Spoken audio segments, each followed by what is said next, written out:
you want to come with me? Because if you do, then I should warn you. Because if you do, then I should warn you. You're going to see all sorts of things. Comics of the past. Storylines of the future. Today, Spider-Man made a deal with the devil. It won't be quiet, it won't be safe, and it won't be calm. But I'll tell you what it will be. The trip of a lifetime. Watch Comics Showcase on starbolts.blogspot.com. You probably expected a time vortex, didn't you? Well, the thing about that is I kind of wasted all of my budget on that TNG intro from last video. And well, that galaxy alone costs at least 10 cents. Anyway, it is the year 2005. The treacherous Decepticons have conquered the Autobots' home planet of Cybertron. Oh, wait. That's the intro to the 1986 Transformers movie. You know, the good one. I remember running that joke into the ground back then. My friends and family were not impressed. Nevertheless, the year was very important to Marvel, as Earth's mightiest heroes, the Avengers, found themselves decimated by one of their own. The mutant called the Scarlet Witch went a little crazy. By crazy, I mean pants on head make a baby appear out of thin air crazy. She basically decided that Avengers Mansion needed to be redecorated with rubble and the blood of a few teammates. After she went nuts, the Avengers decided to disband, figuring that if they couldn't save one of their own, the Avengers had no place in the world anymore. Bummer. Plus, I don't think Tony Stark's insurance could cover the damages to the mansion since it's been blown up one too many times by now. Insurance companies tend to stay far away from superheroes.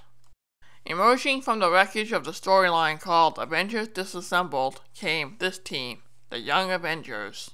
If you thought the New Warriors were like DC's Teen Titans, you haven't seen anything yet.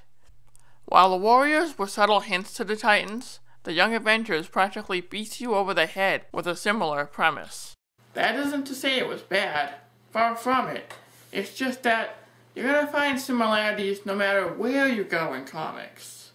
So why am I talking about a group that emerged from a major storyline, you ask? I'll explain why the Young Avengers are important to the history of the Marvel Universe, and to comics in general, later. Right now, let's talk for a minute about how this idea of bringing in new teenage heroes that seem to have connections with the old Avengers came about. Created by Alan Heinberg and Jim Chung, the Young Avengers emerged onto the scene because Marvel wanted to try out an idea where a team of Avengers would be formed in the off chance that the original Avengers ever disbanded or were killed in action. As luck would have it, the events of Avengers Disassembled seemed like as good a time as any for a new team to show up. Writer Alan Heinberg, whose credits include TV shows like Gilmore Girls and Sex and the City, was already making waves over at DC Comics for his work in Justice League and the relaunch of Wonder Woman after Infinite Crisis. With those accolades, Marvel hired him to take on a new team of Avengers and put his own creative spin on the book. In-universe, though, the 4 founding members of the Young Avengers were brought together by the android known as the Vision as a plan to reform the team if the Avengers ever disbanded. Vision. Dude's got a plan for every contingency, huh? Let's see if his and Marvel's plan work as we dig into Young Avengers #1. Wow, this cover looks exciting. Check it out. We have the Young Avengers charging into battle. The colors are vibrant, and the background makes the 4 sort of pop out at the reader. Speaking of the group, I know they look like Iron Man, Hulk, Thor, and Cap's sidekick Bucky. There's a reason for that. I mean, the cover does say that they're not what we think. For the record, their names are Patriot, Asgardian, later Wiccan, Hulkling, and Iron Lad. An average person might call them rip-offs or kids pretending to be the other heroes. We'll know better soon enough. And I think saying they're not what you think on the cover could make people wonder what's inside. If they aren't what we think, then what are they, Marvel? Clones? Let's not waste any more time on this sweet cover and check out the story. We begin with a close-up of a Daily Bugle article hailing this group as the next generation of heroes. Uh-oh. You know what that means. Yep, we're about due for some cigar and coffee-fueled ranting and raving by the Marvel Universe's favorite flat-top, Charlie Chaplin mustache-having newspaper publisher, J. Jonah Jameson, who naturally is asking, who the are these young Avengers? I bet those upstarts are connected with that menace, Spider-Man. Sir, the Academy is online too. They want you to go pick up that Oscar already. Fantastic! So long, suckers! Sure enough, Jolly Jonah is talking to his ace reporter, Jessica Jones, about the article. By talking, I mean ranting. He's talking about how the group saved people and gave each of the 4 heroes clever nicknames like Thor Jr., Iron Kid, Teen Hulk, and Lieutenant America.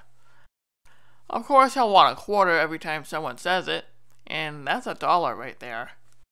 The point seems to be that no one knows who this group is, and that's where the Daily Bugle comes in. Because we sure as hell aren't gonna leave it to that costume clown, Spider-Man. Sir, never mind. Was it something I said? Jonah wants Kat and Jess here to find out who exactly these Young Avengers are, and what gives them the right to call themselves Young Avengers. It turns out that Kat is the one who coined the term. Jonah's face must be turning 10 shades of purple right now. Wow, look at those frown lines. Yeah, Kat used a question mark as they were dressed like Young Avengers. Common mistake, really. Kat, you're fired, and tell Parker he is too, and wow. I can't keep doing this J. Jonah Jameson impression in this video. It's gone on far enough, and he just makes it way too easy. Just corrects Jonah and says that they're not really Young Avengers, as one kid, Patriot, isn't wearing Cap's costume. It's more an updated version of his sidekick Bucky's look. So of course Jonah says that the kid is naturally Bucky back from the dead. Of course he is. Kat, though, is a little confused and asks who Bucky is. Flabbergasted, Jameson throws up his hands as Jess explains the backstory a bit. It seems Jameson idolized the eager young sidekick in those days, and thus naturally knew who he was. Every kid back then did. In fact, he idolized him until Cap got him killed when they went behind enemy lines. Dare you to say that to his face, Jameson. Once Bucky died, no one wanted to be him, and sidekicks were left to the pages of the comic book. Huh, how meta can you get? Kat asks if they really are sidekicks or something, and Jess reminds her that there are no more Avengers, and that the kids are just superpowered fanboys or something. Jonah asks how she knows that, and she says she doesn't. She just knows that Captain America would never put a kid's life in danger, past or present. And the penny drops. It turns out that Jessica knows Captain America. She used to be a superhero called Jewel, a very minor superhero at that. And upon realizing that Jonah has a former superhero in his midst, a light bulb turns on in his head. He says, who better to track down the superpowered fanboys than a former superhero? Jess naturally facepalmed, and Jonah figures she could get some mothering in as she's pregnant, as well as get their story. He wants her to have her superpowered boyfriend, Luke Cage, help track him down so she can get a story. It doesn't work that way, Jonah. Besides, she doesn't look like she wants to wear the costume again. On the way out, Kat asks if she can help out in some way, and Jess says she usually works alone.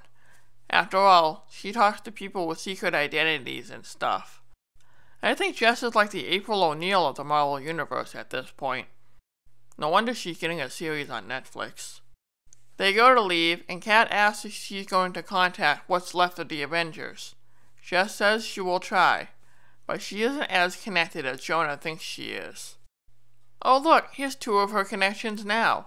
Captain America and Iron Man. And they're just hanging out in front of the Daily Bugle like it was nothing. Not connected, huh? So, are you going to have brunch with the Wasp later? Maybe work out with She-Hulk? Jess, you are way too modest. Cap and Iron Man want to have a word or two with her in private. So the group wish Cat Farrell well and whisk her away. Later, Cat. I'm off to a poker game with the Thing and Wolverine. I'm totally not that connected. The three meet at the most used meeting place for all superheroes, a rooftop, because high places are dramatic. Jess asks if the kids are their sidekicks or something, and Iron Man says that the Maria Stark Foundation doesn't have enough money to fund an adult team, let alone a group of kids. Cap's visibly distracted by how one of the kids looks like Bucky, and says that he knows that the kids mean well. He just can't have a kid get hurt and follow his example. Jess says he isn't responsible. He says he's trying to be, and wants to shut those kids down. Logically, Jess asks how exactly they're going to do that. Iron Man says that if they're mutants, the kids will be sent to Xavier's, and if worse comes to worse, they'll call their parents. Cap's playing the "don't make me call your mom" card. Are you that jaded? Jess seems to be on a roll with acting rationally and everything. Maybe motherhood will agree with her.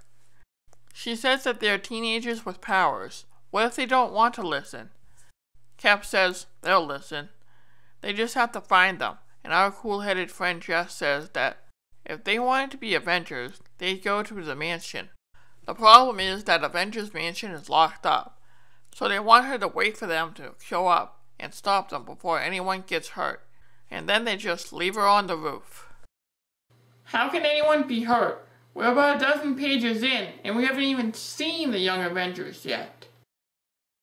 Later that night, NYPD Blue here is responding to a crisis inside a cathedral. It seems there was a hostage situation as someone took the term shotgun wedding a wee bit too seriously. Okay, it seems that 5 guys in tuxes just busted in and demanded their wallets and jewelry. I will forever call them the Gentleman's Warehouse Bandits. They'll take your money and look good doing it. I guarantee it. Inside, a young woman named Kate Bishop is annoyed that the cops are just letting the crooks go. After all, there's hundreds of them and only 5 guys. However, they do have guns. Minor inconvenience. All hope seems to be lost when down from the ceiling come the Young Avengers, making their first appearance in 12 pages. If you don't count the articles in the Daily Bugle, I mean. Nice splash page, by the way. The group banter a bit on the way down about making sure that people are safe when Patriot and Hulkling fall into the pulpit. Odd first impression. Let's just see what these kids can do. Iron Lad quickly disarms the guys with a little bit of magnetism from his gauntlets. Patriot throws some throwing stars to incapacitate the confused thugs. Asgardian uses lightning bolts to knock them around some. And Hulkling? Let's see. He charges at the guy and tells him to drop the gun. Who's gonna argue with the gigantic green guy? They seem a little competent to me. Could Cap be worried over nothing? Uh-oh, Hulkling is looking a little overconfident here as the guy he yelled at pulls a knife. Asgardian moves to strike him when our green friend here decides to take him out solo. The two take time to congratulate each other on a job well done and wonder why they smell smoke. Patriot exclaims that the lightning strike started a fire. So much for being competent. I had my hopes up for nothing. Iron Lad says that he will take out the fire and has the others take out the rest of the thugs. I presume the cathedral has been evacuated at this point. One of the thugs knocks Asgardian into Hulkling and... Hey, wait a second. There are people still in the cathedral? Run for your lives, you silly people! The bride wants to know who these people are, and Kate says that they are the Young Avengers, and the bride thinks that they're gonna get them all killed. Kate, though, has other plans. She races for a gun that a thug dropped, turns, and suddenly a shot is fired. Looks like a civilian in the Marvel Universe is finally taking a stand. Or not. Looks like one of the Gentleman's Warehouse gang has taken Kate hostage. So much for that. Come on, comic. You're killing me here. Show some initiative. Patriot demands that the young woman be set free, and Iron Lad says that to let him go, as the police can take it from here. Patriot argues with Iron Lad a bit, saying that the cops did a bang-up job so far, and Iron Lad says that the police don't set fires to the joint. One of the thugs says he has a point, but then so does Kate, as she stabs him with one of Patriot's throwing stars. A brawl breaks out and Patriot says that they could have saved her. Kate says this way she can save them too. Ah, I smell a future teammate coming a mile away. Kate then makes short work of the thug, and Patriot says he didn't need to be rescued. Could have fooled me. With a well-dressed gang captured, the four walk out of the cathedral only to be greeted by Marvel's finest cops as reporters report on the goings-on. The police naturally are a wee bit angry, and our reporter friend, Farrell, rushes up to the group. Iron Lad wants to get going, but Patriot has a different idea. Patriot spots Jessica Jones, and they talk for a second, but Iron Lad still wants to leave. Wow, antsy much? They fanboy a bit over Jewel, a former superhero, wanting to call them, and take off, leaving Miss Jones to call her boyfriend. Fine, I'll talk to him. I don't remember being this anal about the new Warriors, you know. The young Avengers land far away, and it seems that they're having a bit of an argument. Hulkling reminds them that they're trying to hide from the cops, not attract them. That remark sends Iron Lad into a rant about the group not listening to him, and Asgardian notes that this arguing isn't superhero behavior. Yes, it is. You have no idea how often this happens. Iron Lad does make a good point. If they can't work together to take out 5 well-dressed thugs, then what chance do they have against a bigger threat? Patriot wonders if one will show up, and Iron Lad says he will. His name is Kang the Conqueror. Patriot then says, "Hey, wait a second. There's a statue of the Avengers behind Patriot. They're at Avengers Mansion? You guys just painted a huge bullseye on your butts." Anyway, Patriot says that they need more help and just bolts. Asgardian figures he'll be back, and Iron Lad hopes so because they'll need help. Hulkling actually suggests contacting Jessica Jones. Asgardian wonders who they are to be calling her, and he says the paper calls them the Young Avengers. Iron Lad doesn't see the point as she wouldn't believe him about Kang, just like Patriot, so he suggests training for the day Kang comes. The other two decide to go as they have school the next day, and ask if Iron Lad will be okay. He says he'll be just fine. How much you want to bet he won't be? Iron Lad walks into the ruined mansion, and says to himself, "Avengers assemble." Suddenly, a voice from behind says, "Funny you should say that." Iron Lad spins around, shoots an energy blast, and asks who's there. It turns out it's Captain America, Iron Man, and Jessica Jones, and they just want to ask him some questions. Wow, Cap and Tony immediately go for the, "Who are you? How did you bypass security? Did you find my hidden stash of booze?" questions. Jess tells the two heroes to ease up. I like Jess. In this whole comic, she's been the only voice of reason. Jess calmly asks who the kid is, and he is introduced to Captain America, who now seems a lot calmer. She introduces Iron Man, who still asks where he got the armor. "I built it in a cave with a bunch of scraps. You happy now?" Iron Lad says it's a bit of a long story. The Avengers are willing to listen when Iron Lad's armor responds to Cap's touch. Mood armor. Fantastic. Tony, of course, loves the suit and wonders if the tech is 10 years ahead of them. Iron Lad corrects him and says that the technology is from 1,000 years in the future. Can I get a drum roll for the big reveal on the last page? Iron Lad takes his helmet off and says that he's from the 30th century, and that his name is Kang. And here is where our comic ends. Wow, as far as big reveals go, this was pretty good. Let's take a closer look at Young Avengers #1. I think Young Avengers #1 can be best summed up like a first episode of a television series, and it might be due to the guy penning the book since he did work on various television shows in the early part of the 2000s.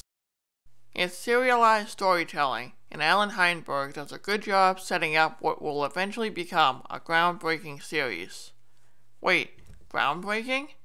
You mean after all the flack it gave the book about the heroes not appearing until midway through it, it becomes groundbreaking? Yeah, it's true. I'll explain in a second.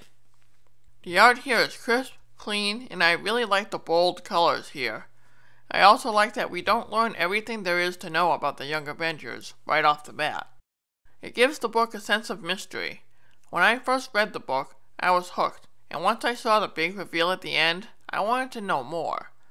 It was like I was reading the comics I grew up reading again, since the story gave us the setup, the old guard reacting to these kids, and them doing something about what they think are kids playing a dangerous game.